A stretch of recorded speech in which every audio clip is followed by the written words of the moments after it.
Boom, boom, boom, boom, boom, boom, boom, boom, boom. Now tell me what you gonna do when it ain't nowhere to run. When judgment comes for you. When judgment comes for you. Tell me what you gonna do when it ain't nowhere to hide. When judgment comes for you. Cause it's gonna come for you. Looking for water, easy, see something Charlie. Little boo, but God's got him. And I'm gonna miss everybody out of rolling clothes like games. Look to the wild flag and play for dust. And they play too deep for beach side. Little legs I got too deep. Tell me your feature deceased with it, please. Baby, baby, by my grand. I knew Cesar Melendez. We called him just Cesar. Was a king brother of mine. I met C back when I was 15. You know, I had ran across with him with another couple of my Karnales, Nune, Tony. And you know, ever since I met Cesar, we really hit it off. The brother had a passion to make that money. It was just like me. You know, we shared that in common. He was always buying pounds and, you know, breaking them down into little sacks. You know, I'm pushing 10s, 20s, you know, nickels, dimes. Then buying you know, a couple of ounces or, you know, a half ounce, a quarter ounce, and breaking it down into pebbles, you know, and selling, you know, papeles.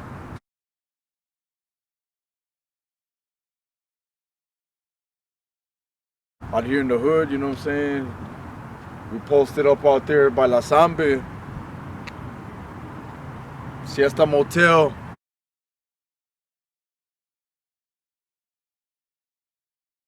That's where we stayed and we served, you know. We rent rooms there, have traffic coming on. I remember one time they ran us up out of there because of all the traffic we were getting. So we relocated to, I believe it was El Cortez. We were there for, I'd say, a few hours. Traffic was going good. Customers coming buying, you know, 20s, buying 8 balls. Soft, you know, we're selling that soft at that time. So they come grab their bags and, you know, they bounce up out of there. We get a phone call, you know, to the hotel, and I answer, I'm like, man, who this? He's like, man, we know what you're doing. You're gonna have to vacate the room. You know, we ain't calling the cops or nothing like that, but you're gonna have to leave. You can't be doing that here. I was like, all right. So I hung up the phone and, you know, told C, I said, hey, we're gonna have to bounce, Karnal. You know, they're on our ass. So, all right. Just another casual day, usual day in the office, you know. And I remember, you know, specifically riding around in my car, his car, you know, just waiting for the phone to ring. As soon as the phone ring, we're out there doing deliveries, dropping off, you know, sacks, dropping off papeles, you know, for that money. You know, a song that always really hit home with us was that I Tried So Hard. That's when it was really popping. It's like, man, that's our song. Every time we was riding around, that shit was coming on. So, you know, rest in peace, Cesar Melendez, boy C. Gotta keep you with him always, Karnal. Me and C did various different crimes. You know, we was always out there after the paper. Whichever way the paper came, you know what I'm saying, that's how we was getting down. You know, we was after that money, bro, that youngster mentality, you know, on the come up. You know, back in those days, you know, I didn't believe in God. I didn't know who Jesus Christ was. You know, it's just something that I had heard from a distance, you know. Yeah, of course I was aware of him. I was aware of the name and, you know, the whole concept a little bit. But, you know, I personally never had that relationship with him, and neither did C. You know, we weren't that kind of youth. So from the age of, you know, from 15 to I'd say about a little after my 16th, you know, me and C kicked it a lot.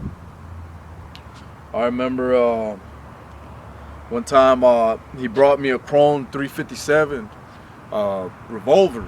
It was a Magnum, big ass heavy duty.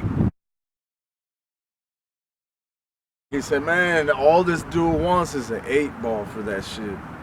And he pulled up with some dude in the car. I was like, man, here you go. I tossed him the 8-ball, kept the hammer, man. And, you know what I'm saying, I kept that hammer, you know what I'm saying. We kind of dirtied up the thing. And I ended up, you know, making some money off of it. I turned around and sold it for some coins. You know, I was always coming across deals like that, you know what I mean? Because right there in my hood, in Siete Nuevo, we was always getting them clientels, you know what I'm saying? Like clockwork, coming in and out. I con los carnales, los cuates. I had twins, you know what I'm saying? We was always hustling. It was the king lifestyle, you know. To us, the nation, it was just a brotherhood of none but hustlers. You know, my chapter, that's what we did, man. We chased that money. It was always hustling about the paper, you know. I remember I had gotten arrested when I was 16, went away. I did 2 years, came out, ran into my boy C, and we picked up right back where we left off, you know. We started doing our thing. I remember one time, los cuates, they called, it was like, hey man, los CPVs vinieron y que se lo iban a bañar, que this and that. You know, so I shot out to the hood ASAP and I called C. I was like, hey man, déjate caer. Los cuates, you know what I mean, getting into some shit, bro. He's like, Simón, voy pa. When we get there, my boy C jumps out with a little Tech 9. He's like, man, I talked to Jay and he let me get that. You know what I'm saying? That's the kind of brother C was. At the drop of a dime, he would show up, man. You know what I'm saying? Like anytime you called this brother on some aid and assist, he was on his way en route. You know what I'm saying? I never had to worry about that with my brother. Looking back at all the times that we did that when we was, you know, banging on other people, it was fun to us, you know? It was the youngster lifestyle. We loved getting in the fights. We loved getting in the shootouts. We loved selling dope. We loved making money. You know, we love hanging and just being with each other, man. You know, from sun up to sundown, it was me and the carnales, carnalismo, you know, the brotherhood. All we had was each other. You know, we didn't have no pops. None of us had a pops. And all of our moms, you know what I'm saying, were AWOL. And if they weren't AWOL, they're just doing their own thing, you know what I'm saying? So it was a perfect family to fit in, you know, because all of us can relate to each other. All of us had that same thing in common. So my carnal Cesar, you know, I was moving chivos. Down there, that's what we call them for illegal aliens, you know. And I was moving these chivos, you know what I'm saying, with a group out there. And, you know, I was getting paid decent money, man. I was making some coins, you know. For each person, I was getting, you know what I mean, about $500-600 a person, bro. And I'd get the whole thing, you know, get them sent from Laredo up north to Houston, to San Antonio. You know, I still remember the last time I saw my carnal alive. You know, I was living right there on the east side, off of Kearney Street, right there off of Lion. And my boy was had gotten locked up in the county jail. He was in Webb County for a little bit, you know, a couple months, I believe, a couple weeks. And so he pulls up, you know, and I actually owed, he pulls up, you know, and I give him the money. He pulled up to my crib. He's like, I'm out. I'm like, well, here you go. Here's the money, man. I said, I need a ride. I'm gonna go buy this strap. So he took me down to La Colonia. We had went over there by Siete Viejo. And I believe I took like a half ounce of some soft, you know, some straight glass. Though. This pistol for me, I gave him the half ounce. He gave me the strap. I jumped on the whip. We took back off to the crib. You know, and we were supposed to touch base that weekend. I said, man, I got a couple of jobs to do, you know, tomorrow. So I'm going to be busy for a little bit. But we'll chop it up, though. All right, brother, boom. So he takes off. And the next day, I go handle my business. I do my thing that I'm doing. I end up getting popped in Duval County, right there outside of Hebronville. You know, I got popped with some illegal aliens, you know, those chivos, we call them down south. You know, so my car was full of chivos. I had the trunk loaded too. And I got popped, you know, at a gas station, like pumping that gas, and you know, Border Patrol, Sheriff's Department, they all blocked me in and, you know, placed me under arrest. So I'm sitting over there in Falfurrias in the Geo, and I get a visitation, you know, a couple months later, and it's my sister. So she comes and pays me a visit. She's like, "Hey, Cesar's dead." I was like, "What? What do you mean he's dead? I just seen him like right before, you know, he had just gotten out of jail." I said, it's probably somebody else, you know." And she's like, "No, you know, the detectives went to talk to Pete. You know, they wanted to know what he knew. And they showed him pictures, you know, and they were talking to him. So it was definitely Cesar." So it really hit me hard then, right then and there when she said that. You know, after visitation, I went back to the tank, you know, and I was feeling sick as a dog, man. I couldn't believe it. You know, like the rage I was feeling, man, I wanted to kill the guys that killed him, you know. My blood was boiling hot, and it's just, you know, she was a born hustler, man, and I didn't know what happened, you know.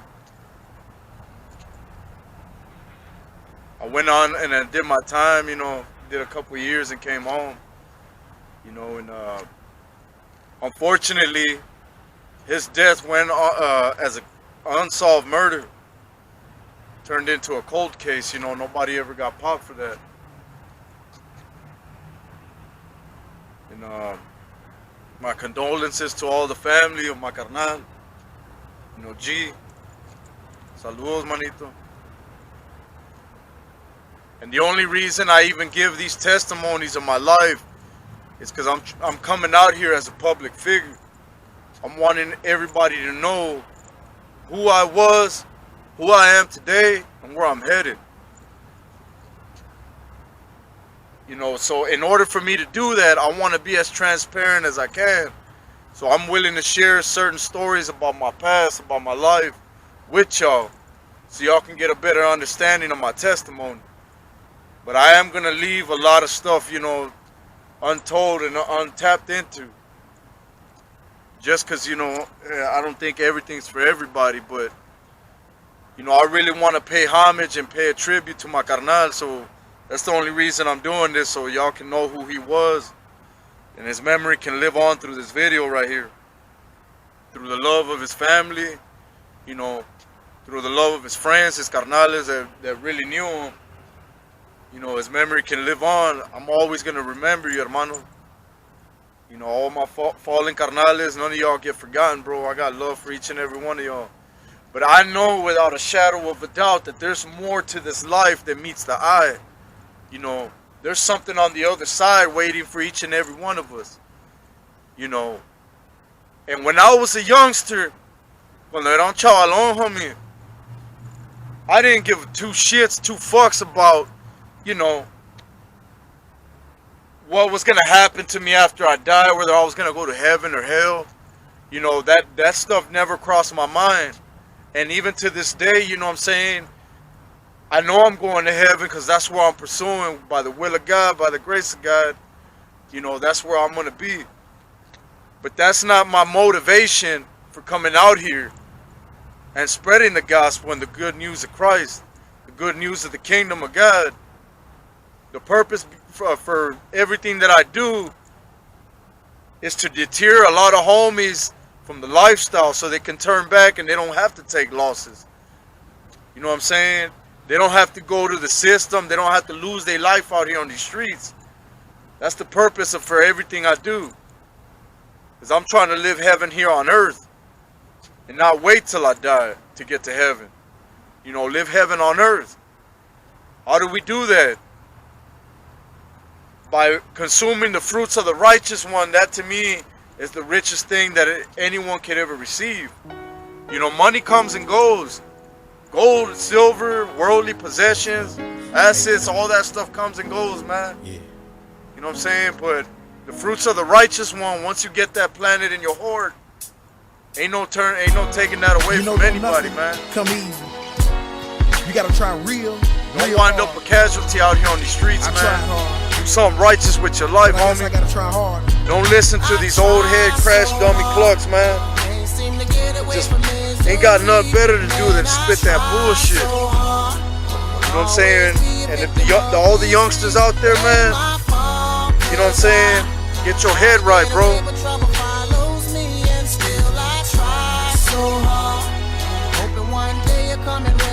Something righteous with your life, man. With all that said, it's your boy Hamid G. Freedom Lifestyle. Yeah. I'll be posted up right here with my heat getting low. First let me explain that I'm just a black man, and I come from the dark side, so I'm having a hard time staying on track, man. My mind be racing, and I don't even know what I'm chasing yet. Been in and out of relationships, I'm starting to see that it's me with the complications at, but I'm laying back, praying that you get that peace of mind of me. I thought I was right, but really I'm wrong, then again I was too blind to see. I was in the fast lane, chasing my dream, and then the scene when the fame and cash game, they just got me going crazy. I've been so faded, trying to erase it, but I just can't, cause the drama just goes greater. And I've been in so many collisions, from putting nation up to later.